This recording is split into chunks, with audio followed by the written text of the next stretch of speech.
the Umoja Disability Center project coordinator. And with him, we will be able to discuss the topic of the place of people living with disability and conducting business. Thank you very much, sir, for coming through. We are very humbled to have your attention today. So I'll just start off. Why did you choose art and craft for your initiative? Why did I choose art and craft? Yes. The good reason behind it is that most people who really come out of their hiding on matters relating to disability are women. And the women happen to be the majority who are doing art and craft. We have a number of men, but women are the majority. And when we call them out, they were the first ones to respond. Yeah. Okay. So tell me about the future of it. For starters, let's start from where you started. How did you come up with the idea? How did you put it into a plan? And then how did you actualize it? Because you said in the story, Nancy says it took 5 years, to actualize, to plan it. And then you just recently kicked it off in 2018. It should be about an year by now. So tell me how this all came together. We've been handling people with disability at different levels. We've been talking to them. Hold the mic a little bit closer to you. Yeah. All right. We've been reaching out to them in that we've been going to their places. We didn't have the disability center. So as a result of our own research, we realized that they needed a place whereby they can bring in their products, they can be trained, instead of just working at home using the natural skills. The Export Council found out that they needed to be polished. And the polishing cannot be done in the ladies' homes. They had to be brought to a studio whereby they would be taught what to do. And then when they have done it, then we would polish what they have done into export quality product. Right. Yeah. Why did you target the international market? Wow. Not the local market, Yeah, the local market, people have been doing art and craft for the local market, but you find that you don't have very many people who are willing to buy. Okay. Isolated cases are there of very good customers, but generally the biggest market is in the diaspora. Right. So people have been challenged to make items, and when they make them and they don't get the market, they tend to withdraw and even forget about the whole thing. Okay. We realized that there were a lot of items lying in people's homes. Right. They had made the items, but they could not get a place to sell them. So they were discouraged and they stopped even making them. Okay. But now they were really excited when we told them, no, if you make a good product, we'll pick it up from you, we'll know what to do with it. Okay. We'll take it to the market, and the market will be in the diaspora. Right. Then with that one, we're going to encourage you to make more products. Okay. Yes. How successful has it been so far, an year later, because we have people making products for international markets? How successful has it been? I would say that we are very young in that industry, but we've seen some signs of the production being successful. Okay. In that we have put our products in some exhibitions which are in the upmarket areas. They have sold. They have sold a belt that somebody usually sells at around 300 shillings, sells at 1,200 shillings. That's almost 4 times. They have sold. Okay. Yeah. And we looked at the items that they are making. They are so unique, especially the crochet type, because the thread usually comes from overseas. Okay. When they go selling their products and they come back with the thread. Right. Such that they make materials using the thread that is acceptable by the diaspora market. Let me ask, yes. Is the product that is available locally not good enough? What do you think of it as a business person? What we are doing is it's not a one-way thing. Okay. How is it? If we are selling to the European market, Right. we make using the thread that is acceptable to them. Mm-hmm. If we are selling to our Kenyan market, we make use of our own thread. Okay. Yeah, we don't just use the thread that is made in the European countries. So it's a matter of preference and Yes. home quality. So let me come back to the legislation and the laws regarding business. How easy has it been for you in terms of financial institutions, you accessing loans and being able to fund your own businesses? Has it been easy for you? Sorry. Okay, now this one is something that we've started. Okay. We've not gotten very far, but we feel, well, we're going to be a big industry. Okay. Because one, right now we are trying to encourage these ladies to feel that they are comfortable Okay. when they are coming to this organization. And when you make them feel that they are comfortable, they are doing something that will get a market, and the laws surrounding whatever they are doing, they are okay and favorable to them, and they are most likely to get some financial assistance, which they will, in fact, because once they are making good products, somebody will just come forward and say, oh, what assistance do you need? And then if it is financial, they are going to give.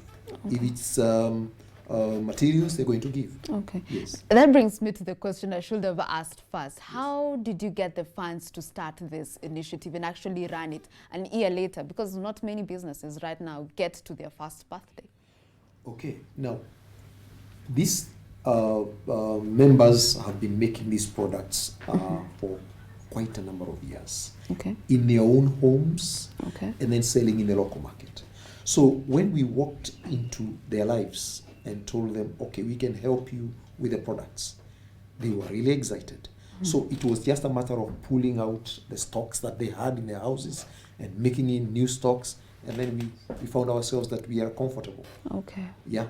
So my next question is, there was a professor from a university who mentioned that people living with disability shouldn't be people who speak on topics of people living with disability. They should be authorities in all matters governance, matters business, matters politics. So my question is, do you see a future whereby people living with disability will be an authority in business without specifically putting out this discrimination, if I may put it like that? And how do you see this future being actualized? Well, it's taking time, but it's happening. Okay. Right now, as we are talking, the able-bodied persons have accepted these other ones who are abled differently into very many areas. I'll give an example. People who are challenged, never ventured into business like tendering. Okay. Right now they are doing it. The government has supported that one through the AGPO program, and they supply just like anybody else. In the Umoja Disability Center, that is one area that we have been working on. We've reached out to a company that has partnered with us to help those people who want to do tenders deliver. Because most of the able, the differently persons have been getting the tenders and not delivering. Okay. Because they have a challenge on finances. Now, somebody has come to our organization and said, okay, if somebody is in the organization and he or she is able differently, then, and they have acquired a tender, then we can assist. We'll give the technical advice, we'll give the finances until the tender is delivered. Right. And that one has really excited us. We've done quite a number of them. Right. So how effective has it been so far? Do you see it growing? Because the Ministry of Gender says this 30% that has been put aside for people living with disability, youth and women, is not being taken up as enthusiastically as the government looked up to it. So do you feel, rather, based on how it has been taken up by people living with disability, there's actually a future in it, and people will actually make a living out of this specification the government has put out? You will realize that it's not that the able differently persons are not able to deliver. Okay. The biggest challenge was they go borrow the finances, invest in this business, and he undertakes to supply All right. a tender maybe worth $1 million. And then that money was borrowed. He didn't have it. Okay. And then he is not paid on time. Now the bank where he borrowed the money now tells him, give us the money. They had issues. Okay. So those issues, I thank the president because he addressed it, and there was some change, and a lot of change at that. Right. Right now, people have seen that these people can deliver. So they are coming in, helping them to source for the material, give the technical advice, because some of them they're able differently, some of them never went to school to an extent that he's a technical person. Right. But then if a technical person backs up this one and he has won the tender and they supply, then provided they meet the threshold of the person who offered or requested for the materials. Okay. Yeah. So let me ask, Yes. you've mentioned that many, or let's say a good number of people living with disability may not have gotten the education to a technical level, but they've got an education, right? So in your center, how are you training people living with disability to take up entrepreneurial skills and be able to actually venture into the business world? We have noticed one thing. A lot of our members, some of them dropped out of school due to one challenge or another one, either financial or the physical, the physique of the body. They could not either go through school, or the parents, through some cultures that dictated that I cannot educate this one because how far we Okay. Yeah. Now, we are creating, from January, we are creating a forum whereby these guys can come back, sit in class, go through the process, recite their exams with a lot of ease, no pressure from any quarters, such that once they do that, they go to the colleges that they've always wanted. Okay. Ours is to help them go back into the mainstream training or school by, requesting them, come out of where you are, go back to school, then sit for the exams, and then they will follow the careers they have always wanted. Right. Yeah. So the Disability Act 2003 has put a couple of tax exemptions. If an employer has a functional person living with disability in his business, he gets 30% exemption from tax.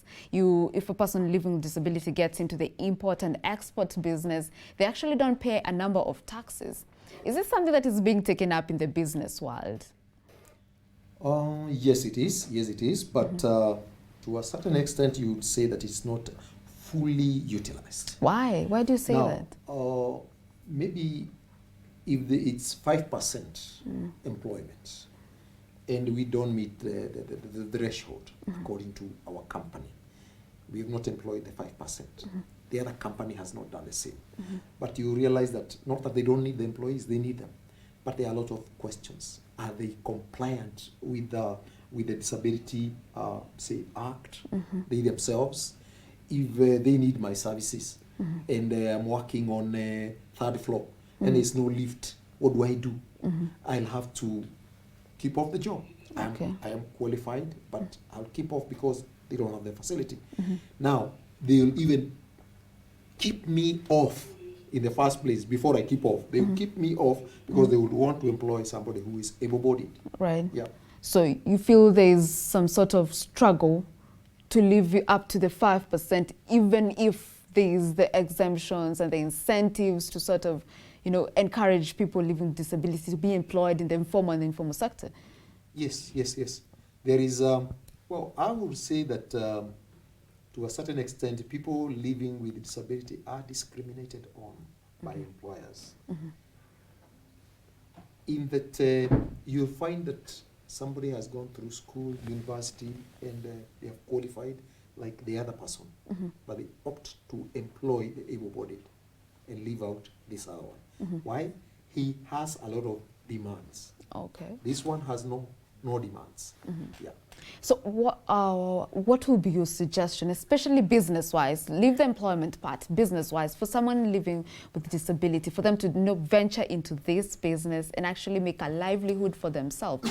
How would you advise them? Should we have an initiative-based founding or basis for you to be able to grow yourself livelihood-wise in terms of business, or do you encourage them to take the step by themselves and venture into business and sort of make a life for themselves? How do you say? Now, people who are able differently have one thing: the stigma of exposing themselves, the stigma of not wanting to be embarrassed. So they keep to their cocoons. Now, unless somebody comes out and says, I will help, like now that company that has partnered with us and it has said, I will help. And then it's us now to tell somebody, come, you'll be helped. Now, if we don't encourage them, then they will not come out. But if we encourage them, they will come out and they will do business and they are competent like anybody else.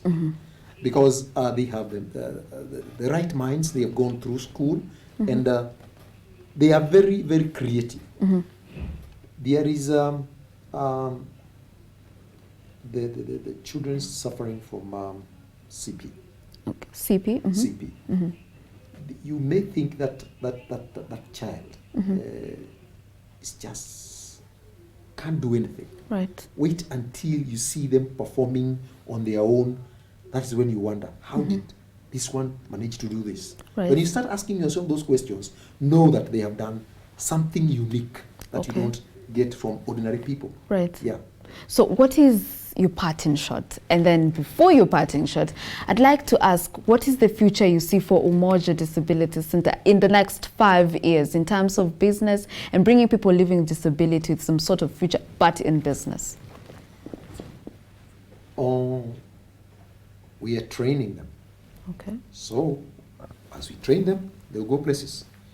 We are giving or assisting them acquire assistive devices. Okay. You can't move from point A to point B. We get you a wheelchair, then you have moved. Then after you have moved, what next? We teach you. After we have taught you, then you'll ask me, what business do I do? Then I tell you, okay, what business would you want to do? Then we'll try and source for finances which are going to help you do that business which you have always wanted. Right. At Umoja Disability Center, we feel ours is just to do the networking. Help somebody come out of the status that they are right now, take them to the next level. Once we have empowered them, then now we allow them to do what they've always wanted to do. Right. Yeah. Thank you very much, Mr. Wilson. You've really helped us understand that people living with disability actually have a special place and a very productive place in our economy. Yes. Thank you very much for finding time. I was very grateful for your attention. Thank you. Now, with that report, we're going to take a short break. Sports news coming right next. Stay with us.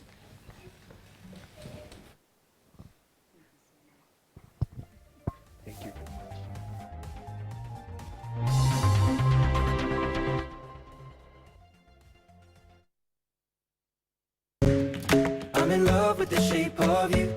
We push and pull like a magnet do. Me llevas hasta tus labios, tú me tienes loco y lo sabes. Despacito, quiero respirar tu cuello despacito. Deja que te diga cosas al oído, para que te acuerdes si no estás conmigo. Oh, I've been shaking, I love it when you go crazy. You take all my inhibitions. Baby, there's nothing holding me back. You take me places and tear out my...